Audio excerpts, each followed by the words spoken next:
1 March कोलंबियामधील baron किल्ला विद्यापीठात 21 वर्षांपूर्वी 11 कामगारांची निर्घृणपणे हत्या करण्यात आली होती। या घटनेच्या निषेधार्थ जगभर हा दिवस आंतरराष्ट्रीय कचरा वेचक दिन म्हणून साजरा करण्यात येतो। आपल्या पोटाची खळगी भरण्यासाठी आपल्या जीवाची पर्वा न करता काम करणारे स्वच्छता दूत नेहमीच वंचित राहिले आहेत। फक्त कचरा गोळा करण्याचाच नाही तर पर्यावरण संवर्धनाचं सुद्धा ते काम करतात। याकडे ना कधी समाजानं लक्ष दिलं ना सरकारनं। नशिबी आलेलं उपेक्षित जगणं जगत ते आपल्या न्याय हक्कांसाठी झगडत आहेत। महाराष्ट्रातील कोल्हापूर, सांगली, सातारा, मुंबई, नवी मुंबई, अहमदनगर आणि वर्धा येथील कचरा वेचकांनी वेगळ्या पद्धतीनं आपल्या मागण्यांकडे शासनाचं लक्ष वेधण्याचा प्रयत्न केलाय।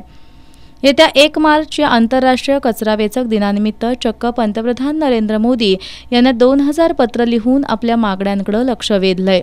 आज शनिवार पेठेतील पोस्ट कार्यालयात अवनीच्या वतीनं या सर्व कचरा वेचकांनी एकूण 2000 पत्र पोस्ट केली।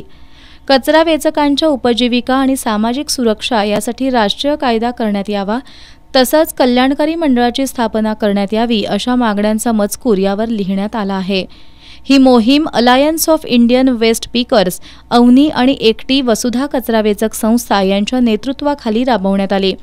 यावेळी लक्ष्मी कांबळे, संगीता लोंढे, राजश्री नाईक, जरीना बेपारी, भारती कोळी, अक्काताई गोसावी, सविता कांबळे, साताप्पा मोहिते, वनिता कांबळे, मनीषा कांबळे, अलनिसा गणेभाई, रेश्मा चव्हाण आदी उपस्थित होत्या।